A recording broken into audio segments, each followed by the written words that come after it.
Assalamualaikum warahmatullahi wabarakatuh. Kami dari Sekolah MIPA 5, saya Nur Kamalati Maria, Saya Nadine Zulfadinata Ramdhani akan mempresentasikan materi puisi. Yang pertama, pengertian. Menurut para ahli, satu, menurut Mark Doty, yaitu puisi merupakan penyelidikan bukan ekspresi yang didapat dari apa yang ditangkap. Yang kedua, menurut Cahyono, puisi adalah pembentuk, pembangun, dan pembuat karena pada dasarnya dan diciptakannya suatu karya puisi artinya seseorang telah membangun, membuat, dan membentuk suatu dunia yang baru, baik secara lahir maupun batin. Yang ketiga, menurut Sumardi, puisi merupakan karya sastra di mana menggunakan kaidah bahasa yang dipersingkat serta diberi irama sesuai bunyi yang tepat dengan pemilihan kata-kata kiasan yang bersifat imajinatif. Selanjutnya, menurut Theodore Watts-Danton, puisi merupakan ekspresi yang konkret dan bersifat artistik yang berasal dari pikiran manusia dalam mengekspresikan emosional dan memiliki irama. Selanjutnya, menurut Sahman Ahmad, puisi merupakan unsur-unsur yang berasal dari emosi, imajinasi, pemikiran, ide, nada, irama, pesan panca indera, susunan kata, kiasan, kepadatan, ketepatan, dan perasaan yang menjadi satu diperoleh dari seorang penyair. Yang terakhir, menurut Panji Sujiman, puisi adalah tercipta sebuah karya sastra yang dalam penyusunan waris dan baitnya terkait dengan rima, matra, dan irama.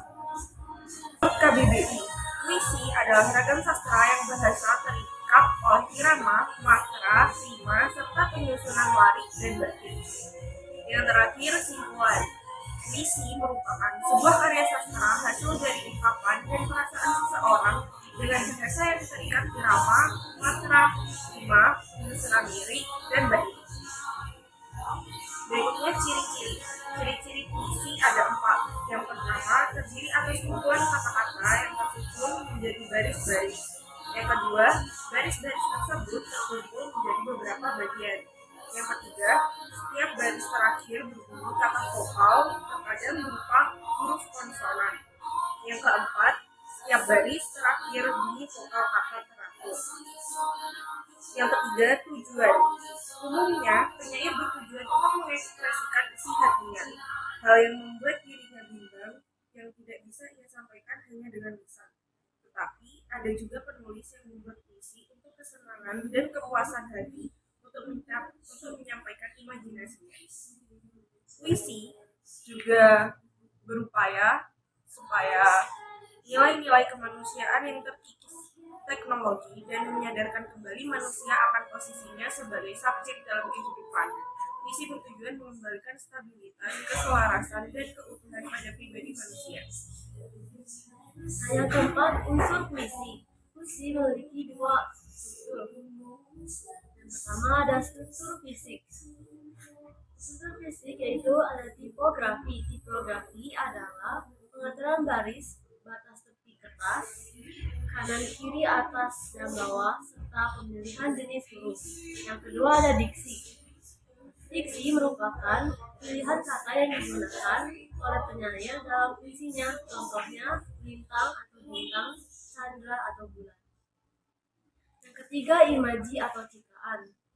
Imaji atau citaan merupakan kata atau susunan kata-kata yang mengungkapkan pengalaman indrawi pembaca sehingga pembaca dapat seolah-olah melihat, mendengar, merasakan, atau mengalami hal-hal yang terdapat dalam sebuah puisi.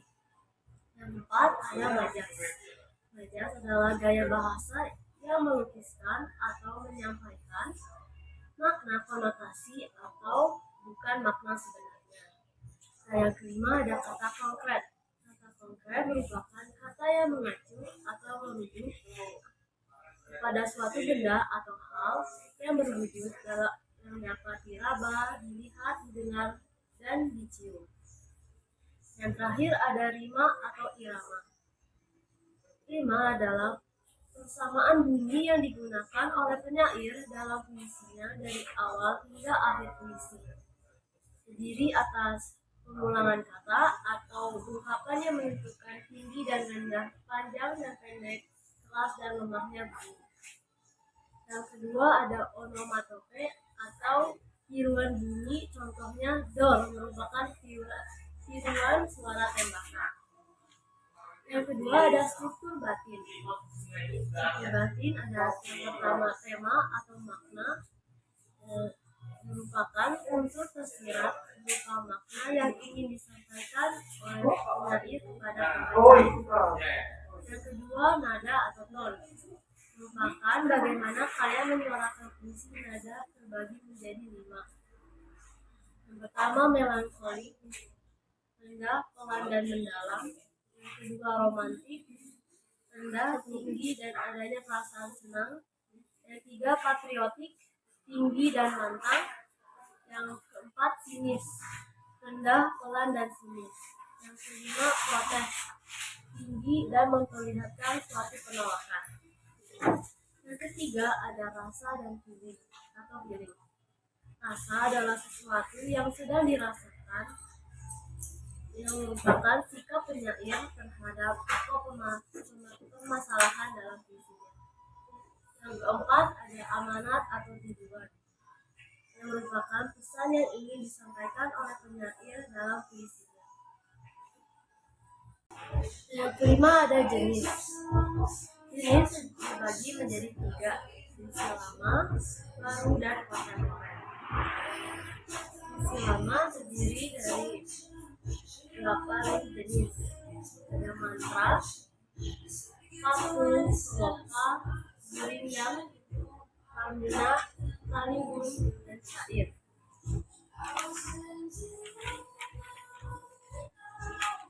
Yang kedua ya puisi baru, terdiri dari himne, balada, ode, romansa, epigram, elegi, satir, dan yang berdasarkan baris diskotil, rezina, kuatret, kuis, septet, septima, oktav, dan soneta. Terakhir ada puisi kontemporer. Puisi yang mengikuti perkembangan zaman, puisi yang menggunakan kata kasar. Contohnya ada puisi membeli. Puisi yang tidak mengikuti aturan umum, ciri utamanya adalah kuatnya unsur kelakar. Yang kedua ada puisi mantra, merupakan puisi yang mengambil sifat dari mantra. Yang ketiga puisi konkret, yang merupakan puisi yang lebih mengutamakan bentuk grafis berupa tata wajah sehingga menyerupai gambar tertentu dan tidak sepenuhnya menggunakan bahasa yang sebagai media. Yang terakhir cara membuatnya. Yang pertama kita menentukan jenis puisi yang hendak dibuat. Yang kedua menentukan tema dan pesan yang hendak disampaikan. Yang ketiga mengembangkan tema menjadi kalimat berdasarkan hasil imajinasi. Yang keempat menuangkan ide dalam uraian kata-kata yang sesuai kaidah puisi. Sekian presentasi dari kami, kurang lebihnya mohon maaf. Kami akhiri. Wassalamualaikum warahmatullahi wabarakatuh.